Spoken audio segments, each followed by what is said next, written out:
Hey there, little buddies, and welcome to yet another edition of the Boob Tube Buddies podcast.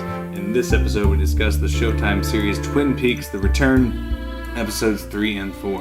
I'm Mothman, and I'm joined by one of my multiple doppelgangers, Julia. How are you doing? Good. How are you? I'm doing pretty good. So, before we get too deep into it, we're on pretty much all the social media stuff. You can go to our website, boobtubebuddies.com, and find all the links to that. Really, the best way to support us is to give us a review on Apple Podcasts or on any of these little social media platforms. Just share us out so your friends can find us as well. That's the best way to support us, so please take the time to do that. Other than that, before we get into the actual meat of the show, we will kick it off with some news. You ready for this? You ready to hear some weird news? Sure. Because that's kind of the precedent I've set, is that we're just going to do weird news on every episode of Twin Peaks. Okay. Because reality is kind of a little bit weirder than the show is somehow. So, last week, a 73-year-old fisherman survived a 440-pound great white that literally jumped into the deck of his boat. No. Mm-hmm. No. A great white jumped into the deck of his boat, bit him, he got away, he survived, he was bleeding, like straight up out of Jaws. Pretty crazy, right? Did he get on video? I want to see a video. I don't think there's video. I mean, I think there's pictures of him and then of the shark. But I guess in an interview afterwards, he was saying, I guess I'm going to need a smaller boat because otherwise, the great white wouldn't have fit on the deck. Right? He also obviously needs an early retirement. If you're where was he? A fisherman at Where 73 was years this? old. I don't know. I mean, there's only so many places great whites actually breach, so... I mean, I can look it up. 73-year-old fisherman, great white. I'm very excited to see where this is. Yeah, I want to see. I think it's going to change the story. Mm-hmm. Australia. Yep, Australia. Okay. Yeah, there's pictures of it in the deck of the boat. Like there literally, is? Yeah, literally just jumps up and he's like in the boat. Okay, well, I'm going to Google this bit after. The dude. Yeah, pretty crazy. Anyway, okay, so the next one. A man in Massachusetts is representing himself in court, and he is saying the reason that he robbed a convenience store is simply that he's a clown. He was just joking around. Right? That's ridiculous. I'm sure that He's dressed like a clown. I know. Yeah, I mean, I think what he's trying to say is that it was a goof, which I'm sure will fly in court. Yeah. Do you remember that movie we watched called The 10? And it was basically 10 like little vignettes or shorts about each of the 10 commandments. We watched it together? We've seen it. I think we've seen it twice. Anyway, Ken Marino, who you like, I don't know if you'll know him by the name, but anyway, he's in a bunch of comedy movies. But one of the funnier, to me at least, one of the more memorable and funnier parts in that movie is him sewing up a pair of scissors inside he's a doctor. He sews up a pair of scissors inside one of his patients. Okay. And the patient dies, and he's like, "Oh shit, I did that as a goof." And he's like, and then the patient's mother or whatever is like, "What do you mean you did it as a goof?" "Oh, I just thought it'd be funny." He goes in for X-rays the next day. You see a pair of scissors, just a big joke. I just did it as a goof, and they're like, "What? No, we're gonna sue you for malpractice." Yeah. But it's just this really funny skit, throughout that episode, or movie. All right, last one. You ready for this? Mm-hmm. This is a really good one. And I don't know. We have not talked about this, so I don't know if you're even aware of it being a thing. But the male romper is a fashion trend sweeping the nation. Oh, yeah? I mean, so you know what a romper is, right? Yeah. Well, now the male romper and men wearing rompers is like the new fashion trend. Are you going to get one? I might have to. I mean... Now I have two things to Google after we get done. You're looking at male rompers. I want to see what a male romper looks like. Well, so a male romper, a male romper has one distinction from like a normal romper. Or maybe I misunderstand rompers, but it's shorts instead of pants. Aren't rompers normally like a full body thing with pants? Mm-hmm. Well, the male ones I've seen are all shorts related. And apparently this trend has been so far sweeping that Danny McBride, the comedian from Eastbound and Down, he's going to be the one doing the new Halloween reboot. Apparently Michael Myers is now going to be wearing a male romper instead of a pantsuit. So it's going to be pretty much the same thing, but just with short shorts. Well, no, he's wearing kind of a romper. Well, it's not a pantsuit he's wearing. That's what I'm saying. Like, he normally wears a paint suit, not pantsuit. Yeah, a paint suit. Yeah. And a romper is essentially, a male romper is identical except that it's like short and above the knee. So he's going to be wearing one of those. Yeah, I think it only makes sense. Okay. All right. I love how our audience has to decipher what if this is actually a real news story and what if it's just me making it up to make a punchline. You made this shit up? Well, no. I mean, there's a real piece of truth in every single one of those. Okay. The male romper is a trend sweeping the nation. All right. Danny McBride is not talking about making Michael Myers wear one. That's the joke. Okay. Right? The 73-year-old fisherman did not say he wishes he had a smaller boat. He didn't, basically quote Jaws. So it's a little fact, a little fiction. Gotcha, okay. Yeah. You're so witty. Am I? Yeah. Yeah, I'm so witty. I have to write all this stuff And I'm so out gullible. beforehand. I guess Clearly. so. Yeah, anyway. Okay, well, that's the end of our first segment, which is called the news. We don't have a better name for it. But now we're going into our multiple award-winning segment that everyone listens for, and that is Summon It Up in a Tweet. Oh yeah, we're summon it up, just to summon it up. Summon it up, oh yeah, we're summon it up. Oh yeah, we're summon it up, just to summon it up. Summon it up and up. Tweet. All right. So this is Summon It Up in a Tweet, which is basically just trying to sum up an episode in one tweet, which is difficult because we're basically doing 2 episodes, which is really one episode that's 2 hours long. So it's a lot to sum up. So we didn't really sum up the whole episode. But I'm going to let you go first. Okay, mine is hello. Dale Cooper is #Rainman, #Mr. Jackpots. That's true. I mean, so the thing with Twin Peaks is there's so many different plot points going on, and especially in 2 hours. Good luck summing it all up. What I did was I tried to find one trend and point out its different pieces, but still I don't sum up the whole episode. You ready? Yep, ready. Cooper's transition is electric. Denise's transition is ahead of its time and triumphant. And the transition from horror to comedy is, and then I just put ... because I didn't have enough characters. I ran out. Okay, I don't feel so bad now. Yeah, I'm trying right? to think of mine. So Cooper transitions to Dougie, and it's electric. Get it? He goes through an electrical socket. Mm-hmm. Denise's transition we never actually saw, but Denise is David Duchovny. She's the female, and they make a point to have social commentary on it, where Gordon is talking. It's just funny because Gordon actually is kind of becoming more of a well-rounded character. Like in the original series, Gordon just yelled. Right. And he still kind of yells, but now he's actually emoting, and showing empathy. So there's a line, I'm trying to remember the actual line, but he says something to Denise's effect that, I told every other agent in the FBI to open their hearts or get the hell out.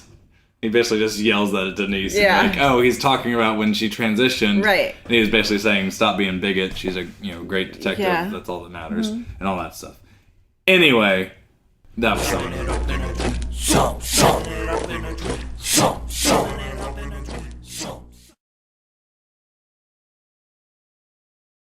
Okay, so before we actually get into spoiler territory, because we haven't really spoiled anything yet, what was your overall thoughts of the episode 3 and 4 compared to 1 and 2? Well, I'm having a hard time thinking of that because just now I just found this men's You found the male- pineapple romper. It's the first thing that came up when I searched it too.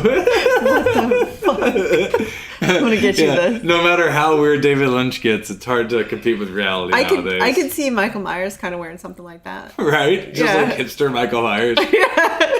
Anyway, let's see. Honestly, episode 3, it was a little bit too out there for me. It wasn't holding my attention as well as, Twin Peaks and Fire Walk with Me. And then, of course, the 4th episode started to hold my attention a little bit better, and especially towards the end. Yeah. Which is a little bit too, I don't know. Well, episode 3 starts with, he's basically he's leaving the Black Lodge. But to do that, he seems to go on this journey, and you're not quite sure what happens there. Yeah. And he goes to that this place where there's a woman that I guess has eyes, but they're almost like clay is over them.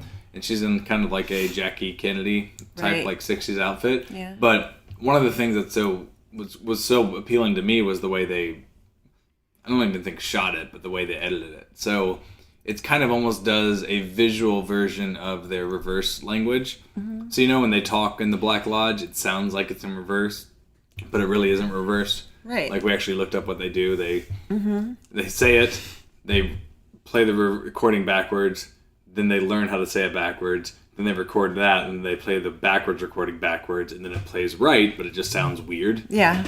They kind of did a visual version of that where you'll see Cooper's hand move, and it's almost like stop motion, like they kind of remove a few pieces of film, but then it reverses and goes back and forth. So there's this weird kind of Black Lodge visual element where the whole time he's going through this and trying to figure things out, it kind of has that same look.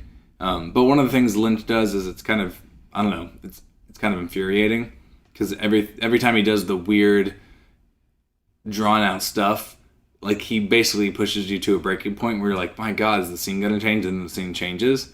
But in my opinion, it never really makes you wait too long, you know? Yeah. There are a couple scenes in the third episode that I felt like were a little too long. Yeah. I wasn't in love with it. It wasn't my favorite episode. Yeah, yeah. Well, I mean, he and we just rewatched the original, and then Fire Walk With Me is a little more brutal as well. It's a little more trippy, but there are a lot of just really weird scenes in Twin Peaks, and the biggest difference I've noticed in the new series is they use less music. So almost any scene in 3 and 4 that goes on too long, and it's almost like a Family Guy sketch, you know, where like Peter scrapes his knee, and then for like 3 minutes he goes, ah, that hurts. And like there's a joke in Family Guy that happens like multiple times throughout the series where he just and it's like 2 minutes long, and the joke is that like, Jesus Christ, like you scraped your knee, move on, right? Yeah. And David Lynch does that, but in the original series he seemed a lot more prone, or maybe it wasn't even him, maybe it was like the producers or just the network, but almost any weird, awkward social scene would just have this like the smooth jazz behind it, right? So if you think of almost any of the weird, drawn-out scenes in the show, and you add the all of a sudden it doesn't seem as weird and awkward. It seems kind of fun, but there's a lot less music in the series overall, and the music that does happen in the background a lot of times is ominous. You only actually hear the jazz little pieces that otherwise I think of Twin Peaks when I hear jazz music like that. You only hear them a few times, so he's very clearly trying to make it a little bit more like awkward. I don't want to say it's more realistic, even though life is filled with awkward social interactions, but it does kind of feel that way, like where there's not the laugh track or all the other things that TV uses to make stuff seem a little more like down to earth. I guess I didn't notice that there wasn't as much music playing. I'll have to pay attention to that. Yeah, I mean, as we were watching the original series, like there's a hand, they only have like 10 different songs and a bunch of versions of it, but a lot of what would normally be awkward interactions with almost any of the characters, because a lot of the dialogue and the stuff and the way people act in the original series is also weird. It just seems lighthearted and fun because you have the do-do-do-do. All I know is Andy's hair. Andy's hair? Andy's hair. Oh my God. Andy's hair is the same as it was, but he's old and fat and his hair is gray. I know, it's just like... And he has like the more pronounced, I call it the Rob Corddry, he was on The Daily Show. Like the front piece is an island. Yeah. It's completely and then separate there's a from big the back. bald spot behind it back there. It's just like really awkward. It is definitely otherworldly. Yeah. So the visuals, like I actually really liked 3, but I mean it is basically just a psychedelic trip. But eventually he escapes that room, he leaves an electrical outlet, and then basically takes over Dougie. And we saw Dougie kind of fall on the ground and vomit, and then all of a sudden Dougie is now Cooper. Cooper is pristine, he's got a suit on, his hair is nice and clean, and then Jade, the prostitute that Dougie was sleeping with, comes out, and that whole scene is pretty funny, but also weird. She's like, what? Did you change? Did you get a haircut? I don't understand. I think one thing that I noticed in that is everyone was unusually kind to him and patient, where most people in real life maybe wouldn't have been as patient with him, as awkward as he was. I don't know. Maybe people are nicer than I think. But her being who she was actually very kind and patient, and even went and got his shoes because he couldn't find his shoes, and then put his shoes on for him and ended up giving him money. Well, yeah, and I wonder if, like, who... As the series goes on, maybe we'll learn more about who Dougie was, and it'll make more sense. Like, for Jade, I get it. If she's a prostitute, he's the customer, and my guess is he's a repeat customer, she's going to be nice to him, because, like, he's a repeat customer, right? He pays good money, maybe he's in there once a week or whatever. It also seems like she might be a real estate agent. Yeah, clearly, because she has the lockbox keys. Or has a friend that's a real estate agent. How perfect is that? Yeah, that or she has a friend that's a real estate agent and, like, slips them $20 to, be able to use the empty houses. Yeah. So that one made more sense. But then when you have Ethan Suplee later notice Cooper in the casino and say, "Hey, you're Dougie, right?" You don't know that relationship, but they're also very nice. So, I mean, for all I know, Dougie is like a high-ranking... Well, and the limo driver that brings him home after he wins all the money is also very nice. Yeah, but he's very nice because he just wiped out the entire casino and is this pristine guest. All of those things are weird. Like, I don't know how you get treated at a casino when you win the jackpot. Me either, because I've never won a jackpot. I assume if you win one jackpot, you probably get treated pretty nice. If you win like 18 in a row, I imagine they just want you to get the fuck out and never come back. Right. I actually probably imagine you'd be like starting to get questioned by the police because they would think you have some kind of device that lets you get... You know what I mean? Like, yeah. I feel like if that happened, you'd have NSA or like CIA type... people trying to figure out what device are you using that lets this happen. Yeah, that whole scene when the casino manager calls him in the room and gives him the bag of money and has the conversation with him, that whole scene, I was trying to figure out, is he frustrated? Are they trying to get him out? Are they, you know what I mean? But yet they're being nice about it. Like, it was hard to I think they're trying to make the show keep you on your tippy toes and still guessing. Definitely do that. Because I honestly thought he was about to get like roughed up. Yeah, that's what I was thinking. And then he's like, "No, here's a bag of money." So I don't know if he was trying to feel it out and think, like, for all I know, this dude, it's like Breaking Bad, and this dude's involved in all these other gangsters and everything else. And he was expecting after like a sentence or two, Dougie to be like, Paco sent me, and I'm here to basically say you need to pay him his money, or we're going to dry you out and ruin your casino. Yeah. And he's like, wait, there's no motives. The guy just won somehow. So let's just give him his money. Hopefully he'll never come back and we'll be done with it. But I kind of feel like that'll be maybe addressed later. Because the most interesting thing about all this is Dale's back. He is not himself. He's like Rain Man. Yeah. Which you pointed out when we were watching it. It's just so weird because... Otherwise, he's the most well put together and organized person. He like documents and chronicles everything in a tape recorder, and now he can barely string a sentence together. Yeah, and that's why maybe it's hard for me to watch it because sure, loving Dale Cooper, of course, he was like the ultimate package of a man. Uh-huh. And now all of a sudden he's like this, and you're like, what the hell? What's going on? Sure. So it's hard almost to watch him like that for me, anyway. All the different dimensional characters or whatever that he is playing. And I will say the theme of Twin Peaks so far seems to be like intentionally making everyone uncomfortable. Like it doesn't matter what you liked about the original. You're not going to be fully thrilled, but you're also not going to hate it because it's like a train wreck in some ways. But the big question there is, all right, so he goes to the Black Lodge. A doppelganger leaves the Black Lodge impersonating him, who's the killer with like the mullet. He's going around. And now he knows that essentially the 25 years is up. That person has to come back. He gets to go back to the real world. The doppelganger has a plan to prevent that. And Dale's basically set out to keep that from happening.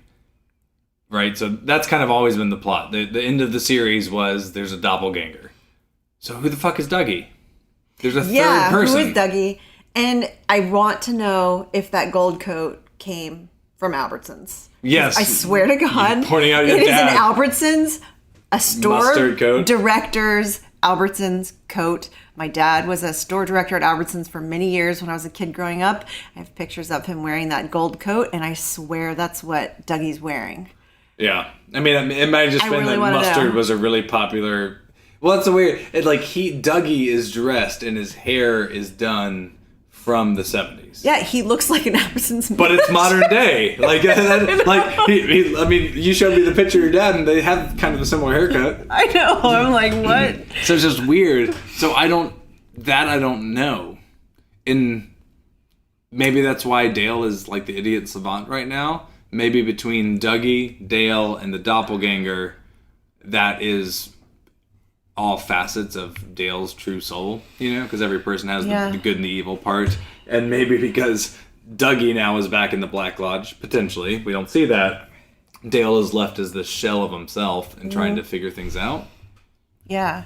And Dougie was also married with a family. And so, Dale wins as Dougie. And, to your tweet earlier, Dale not only can't string a sentence together, he's basically just imitating behavior. Right, so he sees someone win the jackpot, goes hello, and he wins. Interesting enough, over every slot machine that he goes to and wins, there's a little image of the Black Lodge. Right. So it's like there's someone on the other side telling him where to go. Yet he has no interest in the money, doesn't collect the money. It's only once he goes upstairs that they give it to him. But he then is taken because that one dude recognizes him and tells him where his house is. He has the guy take him. He doesn't even know the address. He says it's a red door, and eventually the guy finds a red door, and he gets home, and Naomi Watts is his wife, and she's pissed because he's gone for 3 days. Yeah. She missed their son's birthday party. Yeah, he's like it seems like that was today, and he's like, they're already in bed because there's still decorations. Yeah. She's pissed. He doesn't say anything. She doesn't call him out on that, which is weird, right? Because I imagine was more talkative. But eventually she realizes the bag was full of money, and without really saying what it's for, alludes to the fact that that'll catch them up on all whatever their debts are. Right. It's enough to pay them off. Whether they're pay them back. Pay them back. So is that just bad debt? Is it criminals? I feel like just being the fact that this is Twin Peaks and there's always kind of seedy characters, we're going to get to learn kind of what Dougie, the third piece of Dale Cooper, was going through in the episode. Because otherwise it's like, what happens? Yeah. The other stuff that happens in this episode, I figure we'll get to after we go to Brooky. So we'll go to Brooky Ain't So Shy Shy. We're going to talk a little bit about chaos magic in episode 3 and just the imagery that David Lynch is playing with. And then we'll go to an ad, and when we get back, we will kind of tie things off and call it a night. Player 3 has entered the game. All right, we are here once again with the fabulous Brooky Shy Shy. And if I'm not mistaken, I'm pretty sure he's the one to talk about chaos magic. Yep, that's pretty much it. Yeah, this is going to be a little bit of a heady, little segment right here. Twin Peaks means a lot to me. You know what I'm saying? There's a lot to it. And with the weight of it coming back as a revival, there's something to be said with the esoteric meaning of a resurrection in a sense. So while 1 and 2 seasons were enough to kill the show, there's enough interest in it to be resurrected, basically. So David Lynch brought it back, and now I feel like through the first 4 parts of the 18-part movie that it was basically made as, I think that it's gotten a lot of very, very befuddled critical responses, wouldn't you say, my man? I would definitely say. I will say, if you look at the reviews for the new season, majority of people like it. And the one thing that actually kind of warmed my heart, and not to stray too far from the topic, is that David Lynch got a standing ovation and round of applause at Cannes, which infamously he was known that when he debuted Fire Walk with Me, he just got boos and hisses. So it's kind of a weird thing to kind of come full circle. But I if you show this to someone that's never seen Twin Peaks before, they're going to be like, what the fuck? Yeah, definitely. And even me, as someone I've spent years and years, I've seen the original series and Fire Walk with Me dozens of times. I would say there's certain episodes in the original run that I've probably seen in the 25-30 range, just because it would be a perfect thing it's a perfect thing to put on a Sunday afternoon. Sure. I like to describe it sort of like one of those great John Carpenter movies from the 80s. Oh God, The Thing. Great They String Live. from and Big Trouble in Little China. Oh, Those yeah. are perfect Sunday afternoon, Definitely. much like Twin Peaks. But as befuddled as I am, I feel that it would be remiss if we didn't approach this from a more abstract way, because David Lynch himself, multiple times, when people ask him what his process is, how does he come up with the ideas and the themes within his work, if you read a book about his process, it's called Catching the Big Fish. And it's all about how his ideas, he tries to stay with his ideas and bring them to life. So with that in mind, I would like to get into a Chaos Magic reading of the third season, the return of Twin Peaks. So to begin that, I would like to paraphrase Dale Cooper from season 2. Can you actually episode? Can you maybe give me a second first so 9? I can like dim the lights and light some candles? Oh, of course, my man. Perfect. All right. Mood. Put on a strobe light for extra effect. Draw the red curtains closer. There we go. All right, mood is set. Let's do it. Okay. To paraphrase Dale Cooper, in search of meaning in season 3, I spend most of my time seeking simple answers to difficult questions. In the pursuit of meaning and analysis, I have employed bureau guidelines, detective technique, Tibetan method, instinct, and luck. But now I find myself in need of something new, which, for a lack of a better word, we shall call magic. With that being said, Mothman, we've spoke off air. You've read some Alan Moore, Grant Morrison, correct? I absolutely have read some Alan Moore and Grant Morrison.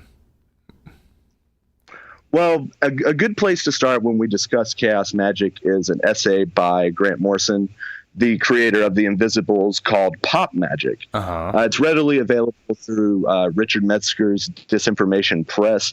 And basically it has a very layman's beginner's introduction to sigil craft and what magic is. And how he would explain it is an artistic or symbolic personal meaning that when you employ and show it outwardly, it affects reality around you. So basically, using art, a person or an artist who has these abilities employed within themselves can change the world around you. And I think that over a quarter of a century, David Lynch has done nothing but like perpetuate the power of Twin Peaks.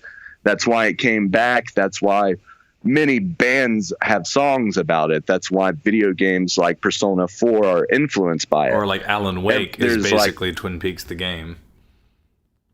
Absolutely. Yeah. I actually haven't got a chance to play it, but all the screenshots are like, oh my God, like you're taking it from the pilot, basically. Yeah. But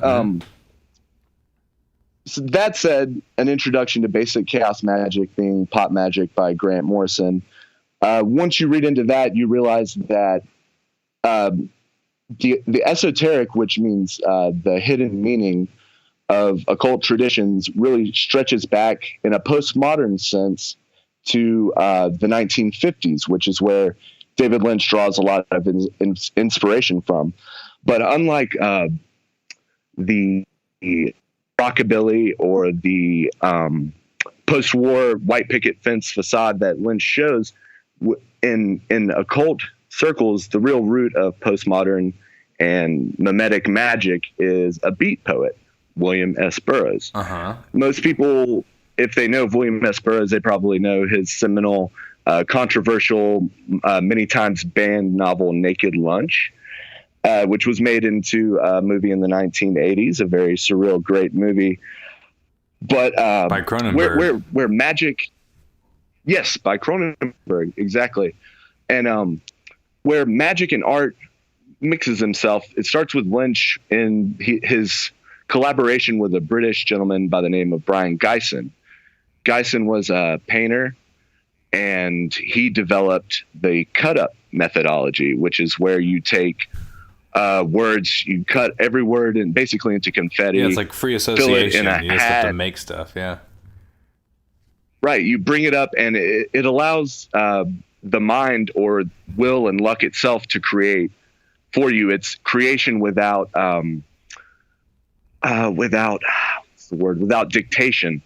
So Geisen was the one who created this method. Burroughs would go on to employ it first in Naked Lunch and then fully in two great books, The Ticket That Exploded and The Soft Boys. Both of those also banned highly influential within like avant-garde art scenes, music scenes, and filmmaking scenes.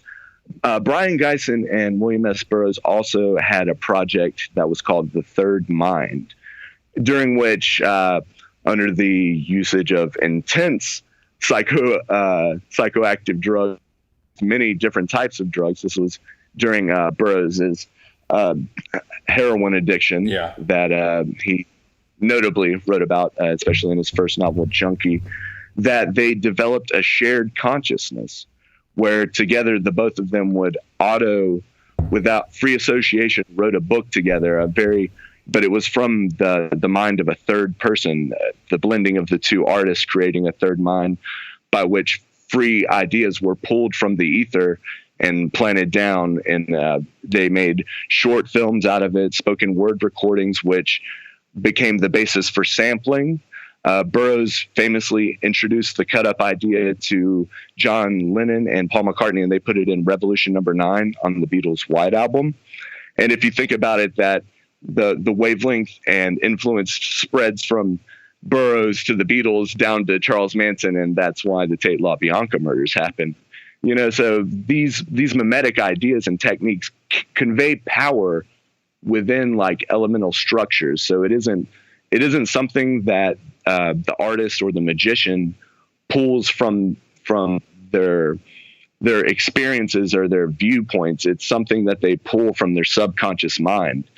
And when you use certain very heavily loaded symbolism or things that cultures respond to heavily, such as transgressive sexual acts of extreme violence, melodrama in the case of Twin Peaks, heightened emotional states, and the use of full spectrum of human emotion allows the full working of art to imprint heavily on the viewer and the audience, and that creates a milieu that expands upon itself and creates influence.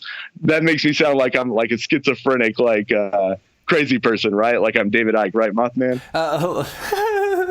Yeah. Know what I was thinking the whole time? Because you're kind of doing, I'm going to say, I don't know if this was in your notes or not, but essentially what you just did was explained that cut-up method, which is very much like free random association, but then also kind of randomly associated disparate acts and did almost like a cut-up act in and of itself.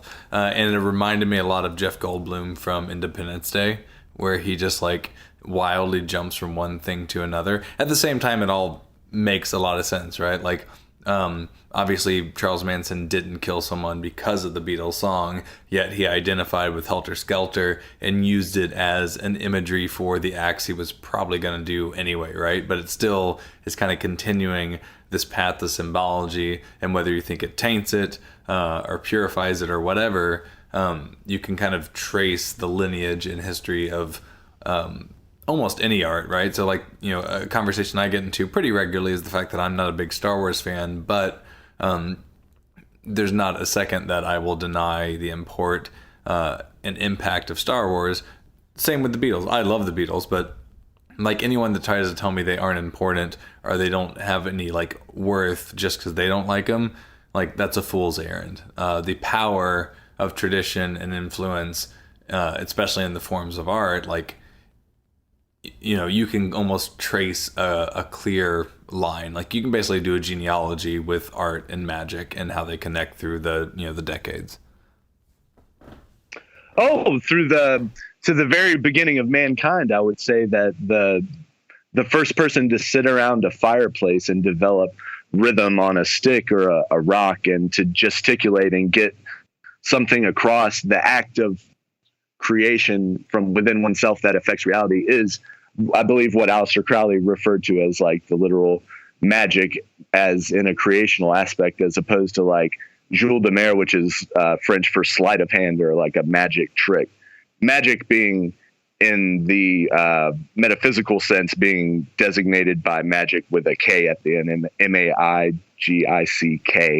you know? Mm-hmm. So while I was free associating about Burroughs and Geisen, the important thing to note about it is that Geisen came up with these techniques, and he pulled things out from within himself, and he created this thing called the Dream Machine, which is a piece of art, a light with basically like an old school fan around it, mm-hmm. with multiple patterns cut in it, with a pump at the bottom where it would spin around and create a flickering abstract effect. And when you close your eyes and sat with it, it would be used as a meditation device. And that, combined with psychoactive drugs, would take the person out of their body and into a different plane, or have the ability to pull down ideas from within themselves and without themselves, and have the ability to transmute it. So basically what I would argue is that the beginning of part 3 in Twin Peaks: The Return carries the long tradition of the cut-ups that Burroughs and Geisen both created and popularized. It begins basically with Cooper hurtling through space and time, very abstract. It's very purposeful. And he lands in this a purple like estate, definitely like a mysterious lower realm, the infinite sea of the subconscious mind everywhere. You know, he's basically at like the bottom of his like subconscious. Sure. He exists within the basement of himself, right? And when he enters this like room, you have the classic purple everywhere. It's the reconciliation of two opposites, red and blue, which are heavily remarked upon by David Lynch and Mark Frost. And David Lynch's original notes for the series, he dictated that the only props that were allowed to be shown on screen that were blue had to be run by him first. Cooper had a blue pajama set. There were very, very things that weren't natural that were blue. Everything was wood tones. Sure. And earth tones in Twin Peaks. And then with the red, obviously, you have the curtains, you have the bright blood, bright lipstick, everything very red. And in The Secret History of Twin Peaks by Mark Frost, he designates red and blue as two opposites that must be reconciled within themselves. So ergo, at the deepest level of the subconscious mind, you have a purple space, the melding of complete opposites to create a third, which is 3, the third episode, 3 being a magic number if you know your De La Soul or your Schoolhouse Rocks, you know? Yeah, I do. 3 is the number of magic. It's the number of two things coming together to create a third. It's the natural circle from the Holy Trinity to like how many Stooges there are, you know. It's just one of those natural occurrences from A to Z, right? Absolutely. So yeah, right. That's a pretty comprehensive and compelling analysis, and I'm interested to actually see how more of that plays out through the season. But it goes on from there, because at first when he goes into the space, the crazy safe circuit board has 15 on it, and he approaches it and is warmed off from it. And then finally, after it goes to the 3, it goes to a 3, and then he's allowed to be returned with a complete, a complete sensory loss of everything, a complete like rebirth, you know, a return, basically, you know. And it's so important that it's the first third of the third part of the third season. It's all these repeating numbers. There are 3 Coopers. It's like Gordon Cole says Albert, Albert, Albert. The evolution of the arm says Bob, Bob, Bob. It's 3 is like repeating itself over and over. It's a reconciliation between opposites, because you have a show that was a big popular phenomenon that faded into death, basically due to critic and network scorn, and then through the emotive power that the original series had, it forced this like community of fans and everybody to focus and constantly have theories and conjectures. And there's hundreds of podcasts, there's endless books of essays The dude, John Thorne, who does Wrapped in Plastic, it's a fanzine that was started in the early 90s. And his work was so lasting and impressive that he was invited to the premiere at Cannes. Awesome. You know, like that's so crazy. It's so crazy. And it keeps like building and building. I don't know if you saw like that article where they looked up the MIDI notations to Laura Palmer's theme, which was the piece of Badalamenti music that used to close the old series with Laura's picture. Someone broke down the MIDI notation and it forms literally Twin Peaks. And they went to Badalamenti and Lynch and they both said we had no idea about it. Sure. And then if you look up a video of Badalamenti, he describes how Lynch dictated it from his mind to him, and he played along as Lynch narrated the mood of the song, and it builds and falls and builds and falls. It's all natural magic. It repeats itself. It's like to have something that will have mimetic weight in magic, it has to be manifold and and contain multiple meanings within and of itself and comment on itself and be something that's can't be straightforward, or else the audience will be able to understand it and cast it aside. It has to be like that juicy, like chewy bone that like you just can't let go and you just keep gnawing on it. And that gives it power. You know, there's a reason it's lasted 25 years. There's 14 more parts, like depending on what happens. Tons to come. Yeah, absolutely. I could see it becoming like how people and like schizophrenics look at like The Shining by Stanley Kubrick. You know what I'm saying? Like it'll be like such like an intense personalized work of art, and Lynch being Lynch, he won't be able to like come out and say what it means because he doesn't understand. You know, he just rolls with improvisation and he knows what he likes to shoot and what he likes to frame. He has his own inherent meaning, but like to him, the magic of it is opening it up to everyone else, right? That's what I would say. I would say like the magic is that it has enough power that it filters throughout time. Mm-hmm. You know, like over 25 years, like there's a band called Twin Peaks. There's songs about Twin Peaks. Like my band, Speak and I, we went up to Baltimore and played at this awesome venue called the Wind Up Space, and the stage looks exactly like the Red Room. You know what I'm saying? Awesome. If that isn't where you inspire people to create homages to your work, like I don't know what magic is. Absolutely. You know what I'm saying? Yeah. Well, and I think that's a good place to leave it. I encourage people to look up Pop Magic by Grant Morrison, and also if you're interested in learning more about William S. Burroughs and Brian Geisen, the creation of the cut-up technique and the Dream Machine, there's a movie documentary film from 1997 available on YouTube. It's called Flicker, and it's directed by Nick Sheehan.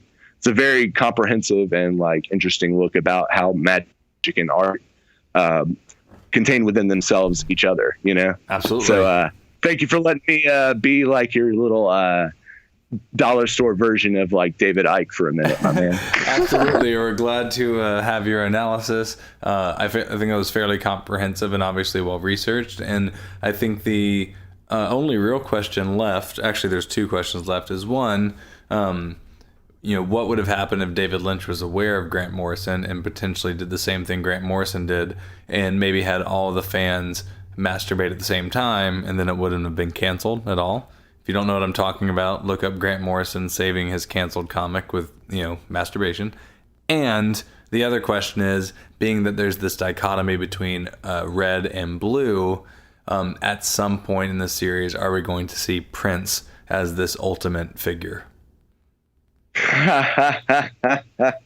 right. Right on. Lame joke. All right. Thank you so much. These are all mysteries in a world of blue, and it doesn't get any bluer, little buddies. Catch you later. There we go. All right. Player 3 has left the game.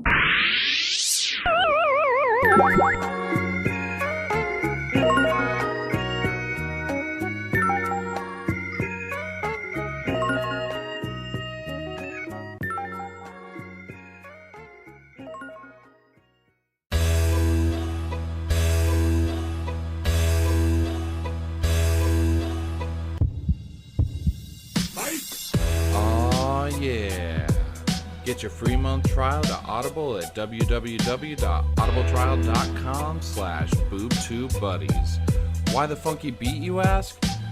I wanted to download the book Making Music Your Business, a guide for young musicians, but first, I wanted to see if I had what it took to make music. English, motherfucker! I guess some of us just don't got it.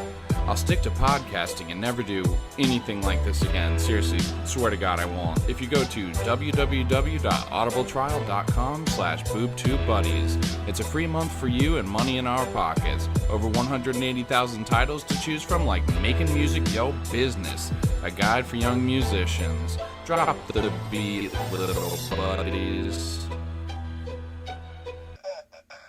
Okay, we are back. Huge thank you to Brooky Shy Shy for doing that segment. We're going to continue to talk to him throughout the season. I'm also very excited for a new segment we're going to start, I think, on next week's episode, which is everyone kind of agrees Twin Peaks is weird, but the new Twin Peaks is really weird, especially if you've never seen Twin Peaks before. I don't think someone could watch the new one and even understand what's going on in this at all. Which is perfect, which is why I'm making Foxman, who's never seen an episode of Twin Peaks, watch the premiere. What? And then he's just going to interview me. We're going to interview him and see what he thinks. He's never watched Twin Peaks? Never watched Twin Peaks. He's going to see the premiere. And then I think we're going to have Mike probably do the same thing, and maybe one other person where they've just, like, their only experience with Twin Peaks is this 2-hour premiere, which is just fucking nuts. So yes. I just want to feel like I just want to get like a raw perspective, because I imagine, like, here's the thing. Yeah, it'll be interesting. It's a highly advertised new show on Showtime. Mm-hmm. So I'm sure plenty of people watch the premiere that have never seen a single episode of Twin Peaks. And I wonder if they continue to watch, or if they're just like, I'm turning. That's why. Yeah, I don't know. Like, I would be curious if Foxman watches it and is like, it was weird, but God, I don't know. It's hard to disconnect my prior knowledge. Like, for all I know, you don't need any of it. Yeah. You know, and you can draw your own conclusions. So it'll be a weird exercise, but I think more than anything, it'll be funny. But, you know, we'll go from there. So anyway, the last thing to really talk about, I mean, plenty happens. We could talk about it forever, but is the interrogation with doppelganger, like Evil Dale. Right? Mm-hmm. So you have, what's his name? Albert and Gordon, who's played by David Lynch. Mm-hmm. They interrogate him. They have the new... the sexy Playboy bunny agent with them. Yeah, who Gordon says has the right stuff. Mm-hmm. And Denise, in a prior scene, was trying to, like, kind of say he was, you know, being sleazy. But that's when he's like, no, I've never been sleazy. Like, I defended you. I did that. I just choose the right people for the mission. Mm-hmm. He's like, yeah, you're right. Anyway, so they interrogate him. And all of a sudden, this Dale Cooper kind of has a deep, almost demonic voice. Mm-hmm. You notice that? And everything he says is just a little bit weird. You know, Gordon is just... repetitive. Repetitive. Gordon is just yelling at him like always, like nothing's different there. But Gordon doesn't let on the fact that, like, you can tell Gordon's disturbed, but he doesn't let on the fact that he's onto him. Mm-hmm. And just says, like, you know, we're glad to hear that, Dale. We'll get you out of here as soon as we can and get you a fair trial. Because, I mean, he's basically one for murder of these people, right? Mm-hmm. We had the murders last time with Matthew Lillard, and there's like a connection there, and they're trying to figure that out. But I think the most intriguing thing is afterwards the discussion they have on the tarmac. Yeah.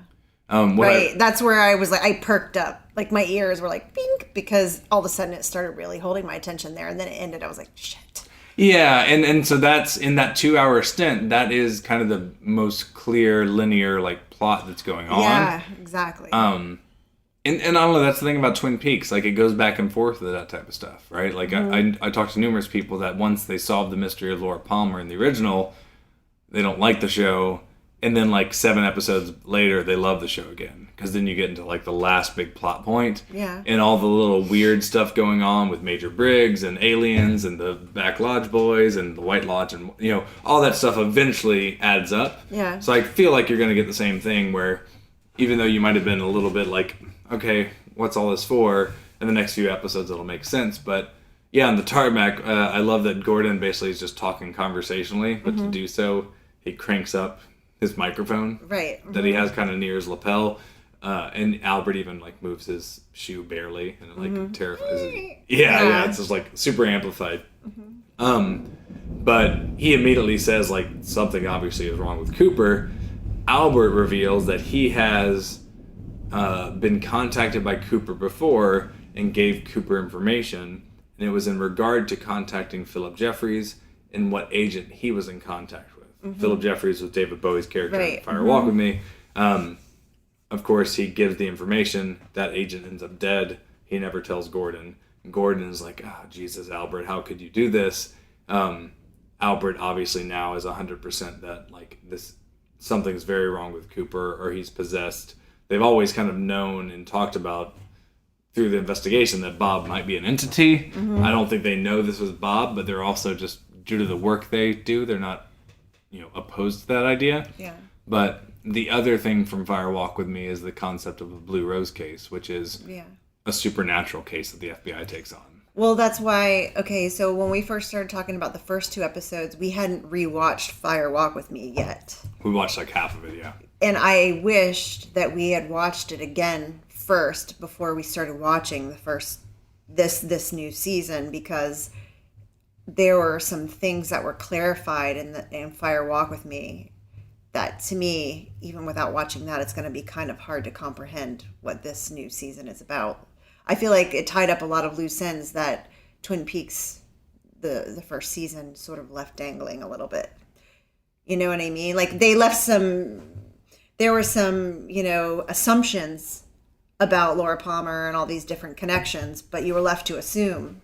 And in Fire Walk With Me, it ties them all up because you see them from her perspective, and you know actually what really happened and what led to her demise. Yeah, you kind of see how she went off the deep end. And you see mostly Fire Walk With Me is from Laura's perspective. Yeah. Whereas the series is from everyone else's perspective, trying to understand what Laura really was, because otherwise she was the high school like beauty queen that just got killed. Right. And they didn't know her CD past. But yeah, they introduced the concept of the Blue Rose, and the Blue Rose is basically the X-Files. So very similar. Like this, Twin Peaks kind of sets the stage for X-Files to come on years later. Right. But X-Files is about FBI agents that specialize in like the unknown. Right. Yeah. That's what these Blue Rose cases are. There's that funny scene in Fire Walk With Me with Chris Isaac and Kiefer Sutherland. Yeah. Where that lady comes out. She's dancing, doing the weird movements, and those all mean something. Yeah, on the car ride home, he's like, well, yeah, but and I can't, these are all fake, right? But you'll notice she did, she shimmied left, which is meaning this, and she, dusted off her right shoulder. Yeah. And then the last case is she had a pin that had a blue rose, which means the Blue Rose case. So they start to, I thought that was always cool in Fire Walk With Me, because kind of the idea of Twin Peaks, which all these years later set the stage for shows like Westworld and Lost. Like the audience is constantly trying to like find meaning in what might be meaningless. Yeah. And I think David Lynch knew all that was happening. So once the show got canceled and he did one last hurrah, which was the movie, he basically just said like, yeah, you're right. There's meaning everywhere. So like, you can overanalyze this and come up with 100 different ways that it actually means something. It may never mean anything. But anyway, Gordon now knows that someone's been killed basically by this Cooper, and that things maybe are further along than he would wish. And Albert says the line like Blue Rose, and I think Gordon says, never seen one bluer, which kind of lets you know like this is going to be the case to end all cases, which I thought was kind of a cool cliffhanger. Yeah, I liked it too. Yeah. Anything else? No, I just can't believe Foxman's never seen Twin Peaks. I know. I'm like, well, I'd never seen it. That's the weird thing. I had never seen it until we were together, and I love David Lynch. And I think most of it was because you couldn't see it. Like, before streaming, before anything else, it wasn't until, I don't know, a few years into us dating that it even came out on DVD for the first time. And I didn't buy it then because, it was all about Blu-ray and special features. The moment they released it on Blu-ray, we got it and watched it. But I think that was a few years ago. Yeah, I think until streaming, a lot of people didn't have a way to do it unless you went and bought a bootleg on VHS or whatever. There wasn't an official way to watch it. Meanwhile, all his other stuff was available.